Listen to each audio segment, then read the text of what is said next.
आम इंतखाबात मुकर्ररा वक्त पर होंगे। निगरान पंजाब हुकूमत को फ्री एंड फेयर इलेक्शन के लिए मुकम्मल सपोर्ट की जाएगी। इंतखाबात को शफाफ और मुनसिफाना बनाना सबकी जिम्मेदारी है। पंजाब हुकूमत के अब तक के इक़दामात से मुकम्मल तौर पर मुतमईन है।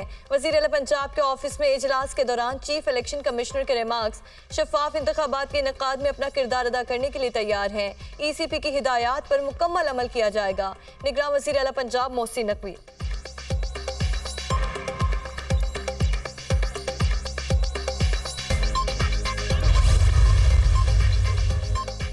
नैब तरामीम केस जस्टिस मंसूर अली शाह का 27 सफ़ात पर मुश्तमिल इख्तलाफी नोट। अदलिया कानून साजी का इस वक्त जायजा ले सकती है जब वो बुनियादी इंसानी हुकूक से मुतसादम हो।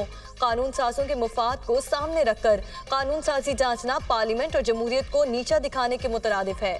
दरख्वास्त गुजार नहीं बता सका कि अवामी ओहदा रखने वालों का फौजदारी कवानीन के एहतसाब का कैसे बुनियादी हक है। इदारों के दरमियान तवाज़न इसी सूरत कायम रह सकता है जब इदारों के दरमियान एहतराम का बाहमी ताल्लुक कायम हो। पार्लिमानी निज़ाम हुकूमत में अदलिया को एग्जेक्टिव या मुकन्ना के मुखालिफ के तौर पर नहीं देखा जाता। इख्तलाफी नोट।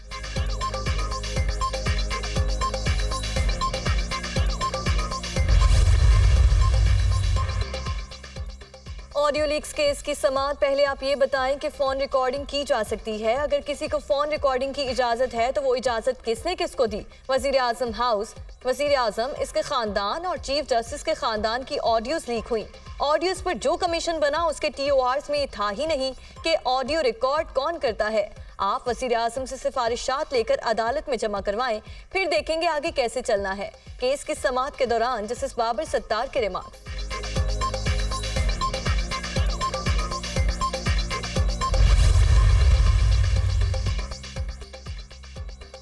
गैर कानूनी गैर मुल्कियों की वापसी के मंसूबे का किसी खास कौमियत या मुल्क से ताल्लुक नहीं है।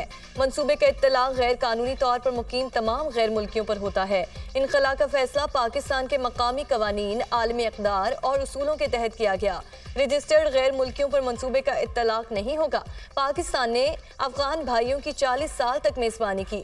तर्जुमान दफ्तर खारिजा का UN हाई कमिश्नर बराए इंसानी हुकूक के बयान पर रद्द-ए-अमल। ये दोनों सीटें रावलपिंडी की जो हैं वो अवामी मुस्लिम लीग की हैं। दोनों मैं लड़ता हूँ, मैं ही लड़ूंगा। अल्लाह को मंजूर हुआ तो ये इलेक्शन हम PDM के खिलाफ लड़ेंगे। मैं ये बार बार कहते हुए 9 मई जो है वो एक लानती प्रोग्राम था, वो एक लानती गंदा और प्रोगंदा लोगों के किए हुए काम थे। ये 17 सितंबर से लेके 22 अक्टूबर तक CPO साहब या मैं आपके पास था या चिल्ला काट रहा था। चिल्ला ने मुझे एक नया शेख रशीद बनाया, उन्होंने मेरे साथ कोई ज्यादती नहीं की। लाहौर हाईकोर्ट रावलपिंडी बेंच के हुक्म पर लाल हवेली डीसील कर दी गई। अदालत ने तारीखी फैसला दिया। चिल्ले ने नया शेख रशीद बना दिया। अवामी मुस्लिम लीग के सरबराह की अफवाज पाकिस्तान की भी तारीफ। हम अफवाज पाकिस्तान के साथ शाना बशाना खड़े हैं, मामला अल्लाह पर छोड़ते हैं। हम नस्ली और असली हैं। दोनों नशिस्तों पर इलेक्शन लड़ूंगा। शेख रशीद की मीडिया टॉक।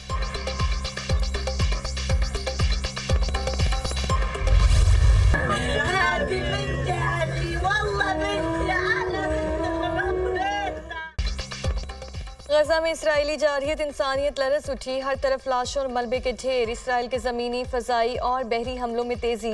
अंधाधुंध बमबारी के बायस हर तरफ तबाही। रिहायशी इमारतें, स्कूल, अस्पताल और मसाजिद निशाना बने। दिल दहला देने वाले मनासिर।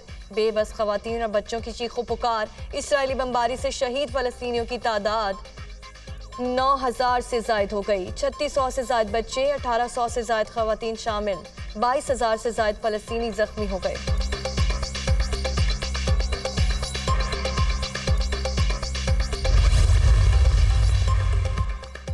इसराइली फौज का गजा पर टैंकों से बड़ा हमला। गजा के नवाही इलाकों में फ़लस्तीनी मुजाहिदीन और इसराइली फौज के दरमियान शदीद झड़पें। इसराइली फौज की टैंकों से इस्लाहुद्दीन से गुजरने वाली गाड़ियों पर गोलाबारी। फ़लस्तीनी मुजाहमतकारों ने इस्लाहुद्दीन में सराइकी टैंकों पर हमला किया। हमास का दावा।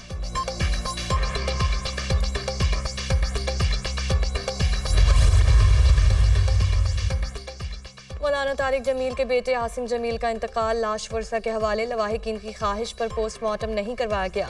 आसिम जमील की मौत पर सदर, वज़ीर आज़म नवाज शरीफ, मुर्तज़ा सोलंकी और दीगर रहनुमाओं का इज़हार ताज़ियत। मौलाना यूसुफ जमील का अपने भाई की मौत के बारे में वजाहती बयान। कहा, मेरा भाई आसिम जमील बचपन से ही शदीद डिप्रेशन का मरीज था। यूसुफ जमील की मीडिया पर चलने वाली खबरों की तरदीद।